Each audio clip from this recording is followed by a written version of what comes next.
Hi friends, சாதி பாரதி சீரியலை பற்றி தான் நம்ம இந்த வீடியோக்குள்ளே நம்ம பார்க்க போகிறோம். வாங்க நம்ம வீடியோக்குள்ளே போகலாம்.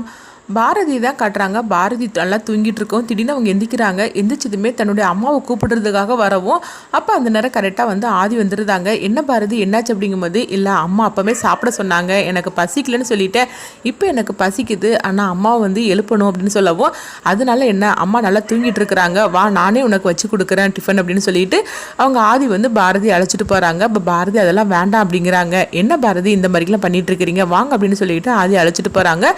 போனதுமே அவங்களுக்கு டிஃபன்லாம் வச்சு கொடுத்துட்டு இருக்கவும் அப்போ பாரதியோட அம்மா முழிச்சு தான் இருக்கிறாங்க. அப்போ உடனே அவங்க அம்மா சொல்லிட்டு இருக்கிறாங்க, நல்ல வழியாக நான் கண் முழிக்கல, அப்படி மட்டும் முழிச்சிருந்தோம்னா ஆதி பாரதியை அழைச்சிட்டு போயிருக்க மாட்டார் அப்படின்னு சொல்லவும் அப்போ பாரதியோட பாட்டி சொல்கிறாங்க, பாத்தியா நான் சொன்ன மாதிரிக்கே நீ இருந்தனால தான் இதெல்லாம் நடந்துச்சு அப்படின்னு சொல்லவும், ஆமாத்த அவங்க ரெண்டு பேரும் கூடிய சீக்கிரமாக ஒன்று சேர்ந்துடணும், அதுதான் நம்மளுக்கு வேணும் அப்படிங்கும்போது, ஆமாம் கூடிய சீக்கிரமே இவங்க ரெண்டு பேரும் ஒன்று சேர்ந்துடணும் அப்படின்னு சொல்லிட்டு அவங்க ரெண்டு பேரும் நினச்சிட்டு இருக்கிறாங்க. அடுத்து பார்த்தோம்னா ஆதி பாரதிக்கு டிஃபன்லாம் வச்சு கொடுத்துட்டு இருக்குமோ அப்போ அவங்களுக்கு சாப்பிட முடியாமல் கஷ்டப்படுறாங்க. உடனே ஆதி ஊட்டி விட்டுட்டு இருக்கும்போது அந்த நேரம் பார்க்க கரெக்டாக மித்ரா வந்துடுறாங்க. வந்ததுமே அதிர்ச்சி அடைகிறாங்க. என்ன ஆச்சு அப்படின்னு சொல்லி கேட்டுட்டு இருக்கவும், இல்லை பாரதியால் சாப்பிட முடியல, அதனால தான் நான் ஊட்டி கொடுத்துட்டு இருக்கிறேன் அப்படிங்கவோ உடனே மித்ரா சொல்கிறாங்க, அதனால என்ன கூப்பிட்டுருக்க வேண்டியதுன்னு அப்படின்னு சொல்லிட்டு மித்ரா பார்த்தோம்னா தான் நானே பாரதிக்கு ஊட்டி கொடுக்குறேன் அப்படின்னு சொல்லிட்டு அவங்க டிஃபனை ஊட்டி கொடுத்துட்டு இருக்கிறாங்க.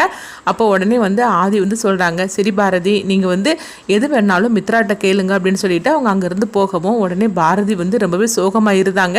ஏன்னா ஆதி தனக்கு எல்லாமே பண்ணிட்டு இருக்கும் போது மித்ரா தடுத்து நிறுத்திட்டாங்களே அப்படின்னு சொல்லிட்டு பாரதிக்கு அது கொஞ்சம் கஷ்டமாக தான் இருக்குது. இங்கே பார்த்தோம்னா மித்ரா மனசுக்குள்ளே நினைக்கிறாங்க, நான் மட்டும் கொஞ்சம் வரலைன்னா அவ்வளோதான், இங்கே என்ன நடந்திருக்கும், இப்படியே போயிட்டு இருந்தேன்னா அவ்வளோதான், ஆதிக்கு ஞாபகத்துக்கு வந்தாலும் வந்துடும் போலுக்கு இந்த பாரதியை பற்றின எல்லாம் உண்மை அப்படின்னு சொல்லிட்டு நினைக்கிறாங்க. இது நடக்க விடக்கூடாதுன்னு சொல்லி தானே இவளை என் கண் முன்னாடியே இந்த வீட்டிலேயே நான் உட்கார வச்சிருக்கிறேன், அப்படி இருந்தும் கூட இந்த மாதிரிலாம் நடந்துருச்சுது அப்படின்னு சொல்லிட்டு மித்ரா நினைக்கிறாங்க. அடுத்த நாள் ஆனதுமே பார்த்தோம்னா ஆதி பாரதி எல்லாருமே இருக்கவும் அப்போ தமிழும் ஆதித்யா ஸ்கூலுக்கு கிளம்பி வராங்க. அப்போ உடனே பார்த்தோம்னா ஆதி அப்பா வாங்க என்ன ஸ்கூலுக்கு கொண்டு விடுங்க அப்படின்னு சொல்லும் போது உடனே ஆதி சொல்லிட்டு இருக்கிறாங்க, எங்க பாரு நீ இன்னைக்கு பாட்டி கூட போ, நான் அம்மாவை ஹாஸ்பிட்டலுக்குலாம் அழைச்சிட்டு போகணும் அப்படின்னு சொல்லவும் உடனே ஆதித்யாவும் சரி அப்படிங்கிறாங்க. அடுத்ததாக பார்த்தோம்னா சுதாகர் மீனா எல்லாருமே வரவும், என்ன மித்ரா நீங்க உட்கார்ந்துருக்கிற ஃபங்க்ஷனுக்கு போனோம்னா நீ வரலையான்னு சொல்லி கேட்டுட்டு இருக்கவும் உடனே மித்ரா சொல்றாங்க, இல்லைண்ணா நீங்க போயிட்டு வாங்க நான் வரல அப்படிங்கிறாங்க. என்ன மித்ரா ஃபங்க்ஷனுக்கு நம்ம கண்டிப்பா போய் ஆகணும், எல்லாருமே உன்னை கேட்டுட்டு இருப்பாங்க, அதனால நீ வந்தே தான் ஆகணும் அப்படின்னு சொல்லவும் அப்ப மித்ரா உடனே நினைக்கிறாங்க, அண்ணன் வேற சூழ்நிலையை புரிஞ்சுக்காம நம்மளை ஃபங்க்ஷனுக்கு கூப்பிட்டுட்டு இருக்கிற, இப்போ என்ன பண்ணுறதுக்கு, ஆதியும் பாரதியும் தனியாக தான் இருப்பாங்க. ஏன்னா பாரதியோட பாட்டியும் அம்மாவும் அவங்க பசங்களை அழைச்சிட்டு ஸ்கூலுக்கு போயிட்டாங்க. இதனால பாரதியும் ஆதி மட்டும்தான் தனியாக இருந்துட்டு இருக்கிறாங்க.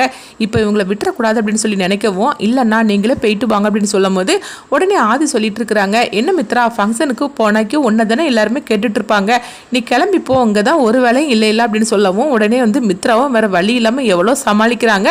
ஆனாலும் ஆதி வற்புறுத்தவும் மித்ராக்கு ஒரு வழி இல்லாமல் அவங்களும் சரின்னு சொல்லிட்டு அவங்க கிளம்புறாங்க. அடுத்ததாக பார்த்தோம்னா மித்ரா எல்லாருமே ஃபங்க்ஷனுக்காக கிளம்பி போகும்போது ஆதியும் பாரதியும் மட்டும் தான் தனியாக இருக்கிறாங்க. அப்போ மித்ராவோட நினப்பு எல்லாமே ஐயோ இவங்க ரெண்டு வரையும் தனியாக விட்டுட்டு போகிறோமே, இப்போ என்ன நடக்க போதோ தெரியலன்னு சொல்லிட்டு மித்ரா பதட்டத்தோடைய தான் அங்கே போகிறாங்க. இங்கே பார்த்தோம்னா பாரதியும் ஆதியும் இருக்கவும் அப்போ ஆதி அவங்க ஏதோ செல்லெல்லாம் பார்த்துட்டு இருக்கிறாங்க. அப்போ பாரதி பார்த்தோம்னா ஆதியவே பார்த்துட்டு இருக்கிறாங்க. அப்போ ஆதி ஒரு பக்கம் திரும்பும்போது அப்போ பாரதி தன்னை பார்க்குறத பார்த்துருந்தாங்க. என்ன பாரதி ஏதாவது உங்களுக்கு ஜூஸ் ஏதாவது கொண்டுட்டு வரட்டுமா அப்படின்னு சொல்லி கேட்கும்போது, இல்லை அதெல்லாம் ஒன்றும் வேண்டாம் அப்படிங்கிறாங்க. அப்போ அவங்க ஆதி சொல்லிட்டு இருக்கிறாங்க, சரி இன்னைக்கு உங்களை செக்கப்புக்கு கூட்டிகிட்டு போகணும் அப்படின்னு சொல்லவும், கிளம்புறீங்களா நம்ம போகலாமா அப்படின்னு சொல்லவும் உடனே பாரதியும் சரி அப்படிங்கிறாங்க.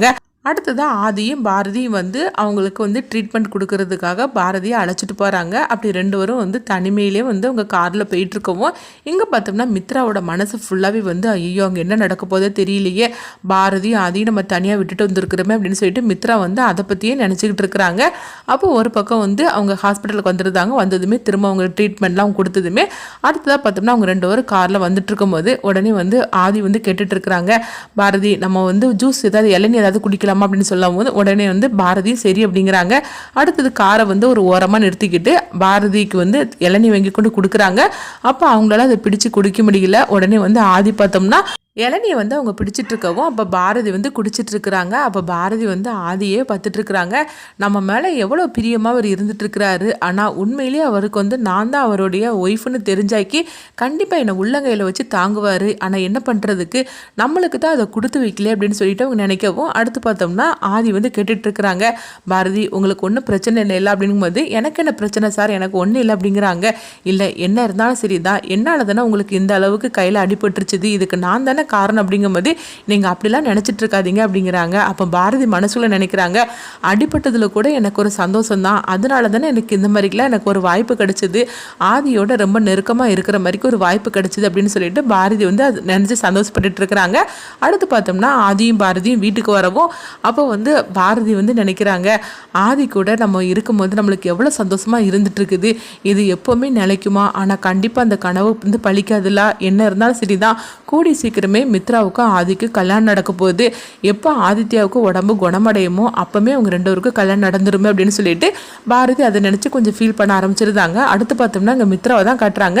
மித்ரா வந்து நினைக்கிறாங்க, ஐயோ அங்கே என்னெல்லாம் நடந்திருக்குமோ தெரியலையே அப்படின்னு சொல்லிட்டு அப்போ சுதாகரை தனியாக கூப்பிடவும் சுதாகரும் வராங்க. அண்ணா உனக்கு கொஞ்சம் கூட அறிவே கிடையாது அப்படிங்கும்போது, என்ன மித்ரா என்ன ஆச்சு அப்படிங்கிறாங்க. நான் தான் ஃபங்க்ஷனுக்கு வரமாட்டேன்னு சொல்லிட்டு இருக்கோம்ல, அதை புரிஞ்சுக்கிட்டு நீயும் போக மாட்டியா என்னன்னு கேட்கும்போது, ஏன் என்ன ஆச்சு அப்படின்னு சொல்லி கேட்டுட்டு இருக்கவும் ஆதியும் பாரதியும் வீட்டில் அங்கே தனியாக இருக்கிறாங்க, அதனால தானே அவங்க கூட இருக்கிறதுக்காக நான் ஃபங்க்ஷனுக்கு வரமாட்டேன்னு சொல்லிட்டு இருந்தேன், ஆனால் அதை கூட நீ புரிஞ்சிக்காம ஆதி முன்னாடியே வான்னு சொல்லி கூப்பிட்டு என் உயிரை வாங்கிட்டியே, இதனால தான் நான் வர வேண்டியதாக போச்சு அப்படிங்கவும் இதுக்கிட்டதுமே சுதாகர் சொல்கிறாங்க, ஐயோ என்னை மன்னிச்சிரு மித்ரா, நான் அதை பற்றி நான் யோசிக்கவே இல்லை அப்படிங்கவும் அவங்க பாட்டியும் அம்மா வந்து அங்கே கூட இல்லை அதனால தானே நாங்கள் இருக்கிறேன்னு சொன்னேன், இப்படி பண்ணிட்டியே அங்கே என்ன நடக்குதோ தெரியல அப்படின்னு சொல்லிட்டு இருக்கவும் சுதாகர் வந்து அதிர்ச்சி அடைகிறாங்க, என்னை மன்னிச்சிரு மித்ரா, நான் இதை பற்றி நினைக்கவே இல்லை அப்படிங்கிறாங்க. அடுத்து என்ன நடக்க போகுது சொல்லி நம்மளும் வெயிட் பண்ணி பார்க்கலாம்.